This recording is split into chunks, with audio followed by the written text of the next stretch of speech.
Coming up today, the UN General Assembly adopts a resolution calling for North Korea's human rights situation to be referred to the International Criminal Court. The UN Security Council unanimously adopts a resolution aimed at stopping ISIS fuel its terror through oil smuggling and other illegal acts. The US Federal Reserve's liftoff decision appears to have toppled the interest rate domino, with Persian Gulf nations and a handful of Asian countries following the Fed's lead. Plus, more schools in the US say they have received threats similar to the one that prompted closures in Los Angeles this week, but all decide to stay open. Stay tuned for these stories and more.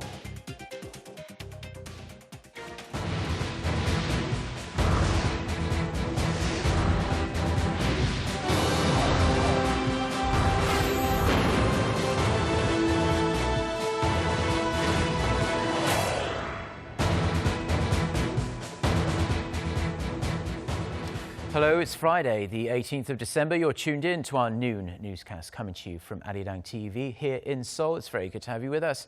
I'm Mark Broom. Our top story this afternoon: the United Nations has once again made clear to North Korea that it cannot accept the regime's cruel and inhumane treatment of the North Korean people. A resolution on North Korea's human rights abuses easily passed the UN General Assembly on Thursday local time, increasing pressure on Pyongyang to change its ways. Connie Kim starts us off. For the second consecutive year, the UN General Assembly has overwhelmingly passed a resolution condemning North Korea for its human rights abuses. 119 nations voted in favor, 48 abstained, and 19 voted against it. The vote this time garnered 7 more supporting votes than when the Assembly's so-called Third Committee passed the same resolution in November. North Korea's longtime ally, China and Russia, were among the minority that opposed the adoption. As with last year's, the resolution condemns the ongoing systematic, widespread, and gross violations of human rights in North Korea and calls on the need to hold the North Korean leadership responsible for crimes against humanity. What's new this year is that it also urges North Korea to abolish its political prison camps, immediately release its prisoners, and become a member of the International Labour Organization. The resolution also welcomed the recent opening of a UN office in Seoul to monitor human rights issues in North Korea.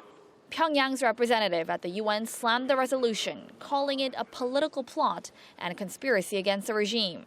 The draft resolution has no relevance to the genuine protection and promotion of the human rights, as it is a product of hostile police, political plot, and sinister conspiracy against the DPRK on the part of the United States, Japan, and other forces in their attempt to break down the state and social system of the DPRK. The resolution is not legally binding, but is expected to pressure the reclusive state. This year marks the 11th year the UN General Assembly has adopted a resolution on North Korean human rights since it was first introduced in 2005. A recent UN Security Council meeting centered on Pyongyang's abysmal human rights issues voiced support for a debate on referring North Korea's leadership to the International Criminal Court. Connie Kim, Arirang News.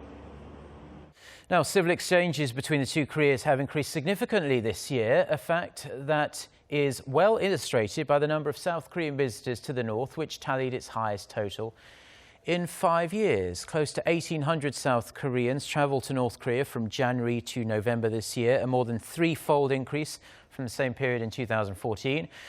According to Seoul's Unification Ministry, on this Friday, the increase is attributed to a rise in social, cultural and economic exchanges, plus more humanitarian aid. The ministry also credited excavation projects at Kaesong, just north of the border, for playing a part as well. The figures exclude the number of regular workers at the joint inter-Korean industrial complex at Kaesong and individuals that took part in reunion events for families separated by the Korean War. It's been more than 1 week since the opening of the December extraordinary session at Korea's National Assembly got underway, but the rival parties remain at loggerheads over pending bills.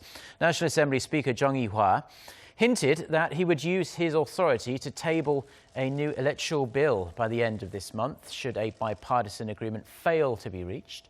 The presidential office has been increasing pressure on lawmakers to have a set of economic and labour reform bills passed, including a counter-terrorism bill The main opposition New Politics Alliance for Democracy has criticised the presidential office's request, saying it infringes upon Parliament's intrinsic right to legislate.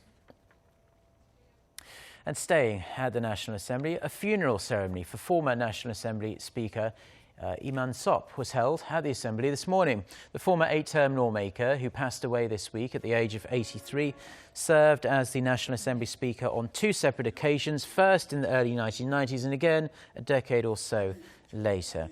Both leaders of Korea's main rival parties were at the ceremony. In a speech, the current Assembly Speaker, Jung Yoo-ah, praised Lee's fair management of Parliament and his contribution to the sovereignty of the National Assembly. Lee will be laid to rest at the Daejeon National Cemetery. Now, more schools across the United States say they have received threats similar to the ones received by the Los Angeles and New York school districts earlier this week, but it did not prompt them to cancel classes. U.S. media reported Thursday local time that public schools in Houston and Dallas in Texas and Miami and Fort Lauderdale in Florida received an email threat late Wednesday. But all schools decided to go on with classes as the threats were deemed not credible by law enforcement. Now, no details, as of yet at least, have been released about what was inside this email. The district's police department activated its emergency response protocol and began working with other law enforcement agencies to make sure those schools were safe. However, 2 schools in Indiana did cancel classes on Thursday after threats were made directly to those schools. Finance ministers from countries represented on the UN Security Council have unanimously adopted a resolution aimed at cutting funds for the Islamic State militant group. It urges countries to move vigorously to cut the flow of funds to ISIS by preventing its smuggling of oil and antiquities. Son Jung-in has this report. It was the Council's first ever meeting in the UN's 70-year history, led by finance ministers of the 50 member nations, reflecting the gravity of threat the Islamic group poses to the world. The finance ministers unanimously passed a resolution designed to disrupt funds the extremist group gets from oil and antiquity sales, ransom payments, and other criminal activities. The resolution, drafted by the United States and Russia, is based on one that was first passed in 1999 to target al-Qaeda following the September 11th attacks on the U.S. Under the resolution, any individual or group supporting ISIS will be subject to UN sanctions, including an asset freeze, travel ban, and arms embargo. The resolution also urges a more vigorous and active participation from all countries by adopting laws that make the financing of ISIS and of other extremist groups a serious criminal offense. The landmark Security Council meeting was attended by U.S. Treasury Secretary Jacob Lew and UN Secretary General Ban Ki-moon.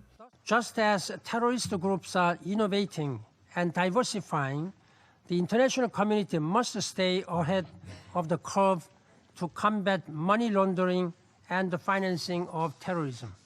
ISIS is believed to be the world's wealthiest militant group, with an estimated monthly revenue of $80 million coming from extortion and looted property and from smuggling oil and gas. Son Jung-in, Arirang News.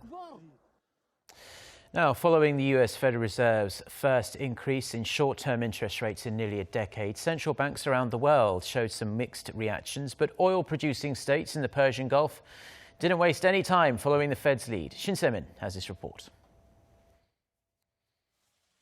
The U.S. Federal Reserve's decision caused investors and the markets to move, with other central banks opting to increase their own borrowing costs or hold them steady, starting with the Gulf nations.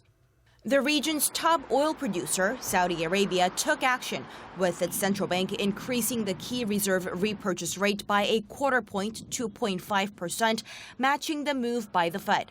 Kuwait, the United Arab Emirates, and Bahrain all raised the rates by 1/4 percentage point. Oil-producing nations tend to shadow the benchmark rates of the nation its currency is pegged to, in this case, the U.S. dollar. And should there be a further interest rate hike in the future, those countries will likely follow suit. Mexico's central bank increased its borrowing cost to 3.25 from a record low, the first increase in 7 years. Banco de Mexico said that failing to react to the Fed's move could cause disorderly sell-off of the country's peso and spur inflation. Hong Kong's currency is also pegged to the dollar and lifted its base rate by 25 basis points to stand at 0.75% Thursday. However, not every central bank boosted rates. Elsewhere in Asia, Taiwan's central bank cut its rate to 1.625%, while Indonesia and the Philippines kept their rates steady. The European Central Bank had cut its deposit interest rate further to minus 0.3% in early December, prior to the U.S. Fed's decision to boost rates. 신세민, Arirang News.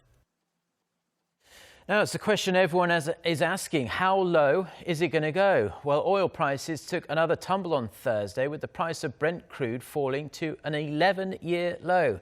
Brent crude settled at $37.19 a barrel, finishing less than $1 above its 2004 low. The U.S. benchmark West Texas Intermediate for January delivery dipped below the $35 mark, falling to a new low of $34.95 a barrel. The drop is attributed to the strong dollar and oversupply. According to Goldman Sachs, oil markets may continue to suffer as stockpiles are rising worldwide. Now, Korea's producer prices tumbled to their lowest level in nearly 6 years last month, due largely to low oil prices. The Bank of Korea says its producer price index dropped to 99.31 in November, down 0.3% from the previous month. In October, the index fell below the benchmark 100 for the first time since April 2010. The November tally marks the fifth consecutive monthly decline and a 4.6% drop from the same month last year. The drop was attributed to low oil prices, with the price of coal and petroleum products plunging almost 30% on year last month.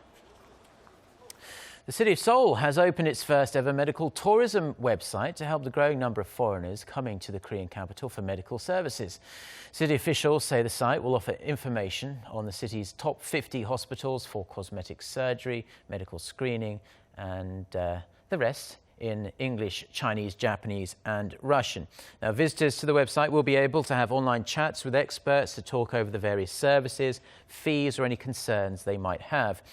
The website is part of the city's move to attract 400,000 medical tourists by 2018, up from the 155,000 recorded last year. And you can check out the website for yourself by going to medicaltourseoul.com.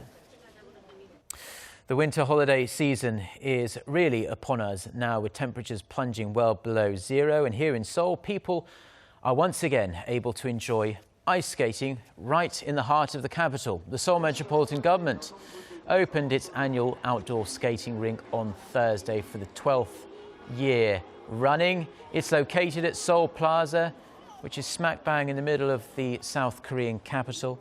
The rink itself is the same size as last year, but facilities have been improved around it, including a new cafe and expanded rest area for those weary legs. Skate rental is free and the entrance is only 1,000 Korean won. Extremely reasonable, because that is less than $1. The rink will be open until February 9th. Another ice rink is also set to open at the Olympic Park Peace Square on this Friday. Now, Korea is well known around Asia and the world for its music, TV shows and movies, but snacks produced here are also finding their way onto supermarket shelves around the world, and they're going down extremely well with the locals. Now, Lee has this report. K-pop music and cosmetics are some of the Korean products you may already be familiar with. But have you tried Korean snacks?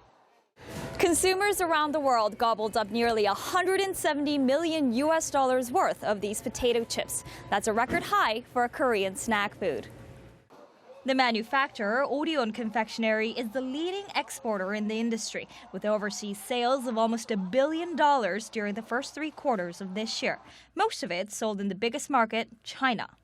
Arirang has made achievements in foreign markets like China, Vietnam, and Russia through localization marketing strategies. For instance, our snack products like ogamja and goraebap were launched in flavors that don't exist in Korea, like tomato, steak, and seafood, in order to cater to the consumer taste there.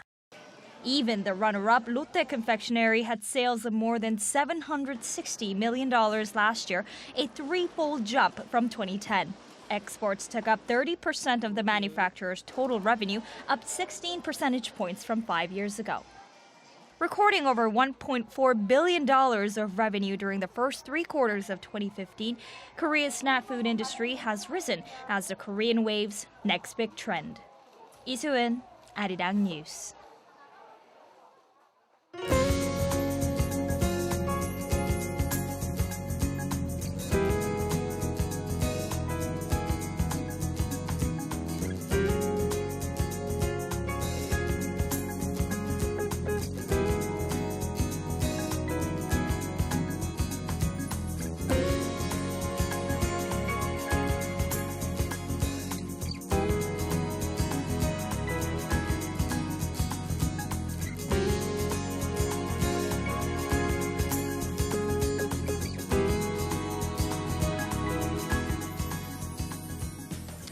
Well, those are the stories we have for you on this Friday afternoon here in Seoul. For more of the latest, don't forget to check out the website arirang.com/news.